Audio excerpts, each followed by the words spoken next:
Hello everyone and bonjour, this is Tarek and this is for patch 1.1 patch notes. So in this video we're going to go over some of the key takeaways about leveling changes. I'm not going to talk about most of the skill and passive changes, more about like overall what changed in terms of system and stuff that is global to any class. So first of all, we're gonna have the new ability, the Evade, which is common to every class. So this, I expect it to make like early leveling for classes that don't have access to any dashes or movement ability way faster. Yeah, because actually you're faster like using your Evade than just walking. So if you spam that, you're probably gonna get there faster through the campaign. You also have where is it? I think it does say somewhere like some of the boots implicit. You can see them already data mine that have like evade related implicit, like cooldown, recovery speed for evade, that kind of stuff. Also some low level unique boots as well. Actually, let me show you. Boom. Boom. Or is it? So Outcast boots plus 1 evade charge. Pretty huge. But the best one is probably, or is it? This one, level 55, 32% increased cooldown recovery speed for evade. So evade does scale, I think, with your movement speed, but it also scale the cooldown recovery speed per level. So as you level up, the cooldown for evade is going to be shorter and shorter. So that's pretty cool. What else? You have Harbingers. So those are like new bosses in timeline. So pretty much you have to kill the Harbinger of each timeline to unlock the Yuba boss. And the first one that you have to fight is actually in the level 90 ones. So the last timeline, the last level 90 timeline that you do is going to have a Harbinger. And so you can choose between the last 3 timelines which Harbinger you want to fight. So that's pretty cool. It also you also need to do only one level 90 timeline now to unlock Empowered for your ult. So basically on your main character, you're gonna do like all the level 90 timelines, but on your ult, you're just gonna have to do one timeline to unlock Empowered. So this is gonna make like the alt levelings process much faster. Then what do you have? Nemesis. Yeah, Nemesis, pretty important. I would say you probably are gonna do Nemesis all the time in the campaign and early leveling. I don't know about endgame if you do that too much, but for leveling, this is gonna be huge. Basically, it's gonna show you like 4 items, like you can see here. There is 1 guaranteed unique after level 50, so this is pretty cool. But what it does is that you can either fight the guy for the Nemesis mini boss to empower the item or to get the item. Fighting him to empower the item, I think you can do that 2 times, and it's gonna either increase the tier of the items or give it forging potential. So that's pretty cool because you can actually get exalted items that way. I wonder if you're also gonna get items that are too high level requirement, but this is like pretty cool for getting like extra powerful gear early on. What else? DR, the dynamic reduction of the dynamic damage reduction of bosses got changed. So now, as you can see on the image, it has those icons under the health bar, and whenever the health bar reach those squares looking icon, it pops them and it gives it like a full health bar of ward.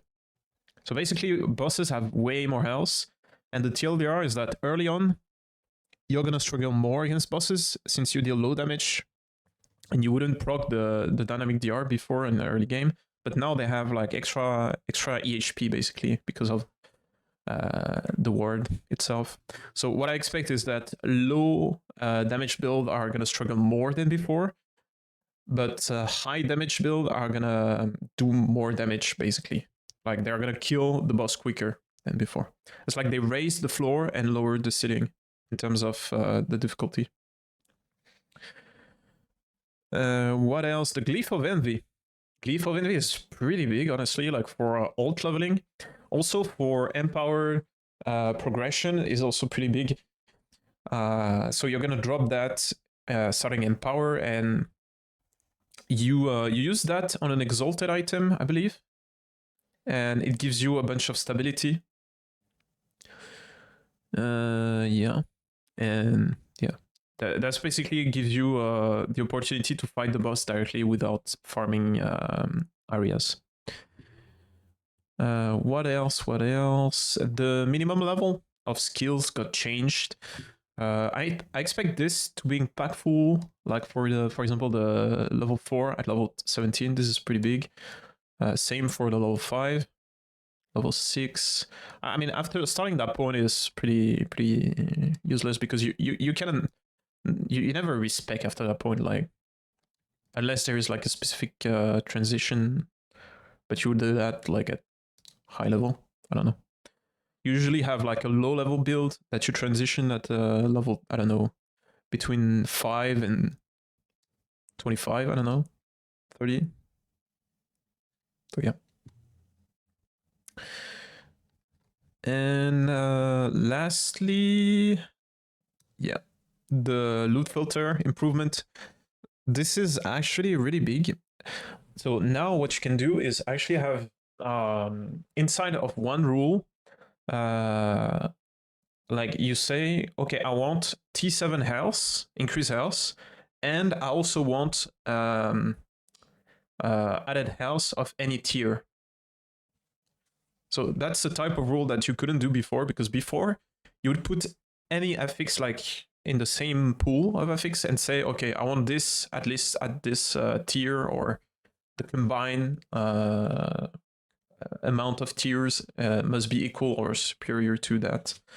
But now you can have like multiple lines of affixes on one rule, which is pretty big, like for refining the loot filters. Not really for like early game, like early game, because you probably want to look at a lot of stuff. But I would say after like you reach the monolith, it's probably going to be really impactful. So yeah, that's pretty much it. Just one thing is that for Druid, one thing that was pretty impactful in the changes, let me check. Druid, no, I cannot search like that. Okay. Mage, where's Primalist? Primalist. Here it is. Swarm. Okay, here. This line. Bloodlust Swarm, grant Locust Swarm, 5% increase damage per bleed consumed from 50%. So this before made us like straight up one-shotting mobs and even bosses as soon as you unlock it. But now it's, yeah, it's pretty much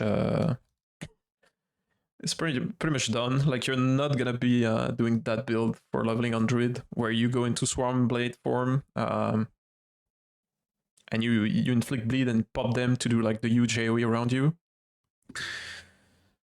Now you probably go like Totem. It's pretty safe. So yeah, that's pretty much it. I know like Shadow Dagger stuff, there's been like some updates to it. TLDR is that it's less zoomy, but you're dealing more single target damage, especially bosses. So I don't know. In my mind, it's still very OP. But yeah, that's pretty much it for the changes. I'm gonna have like a document, like always, in the description with all those changes. Yeah. Hope you have a fun launch, and I'll see you guys soon. Bye bye.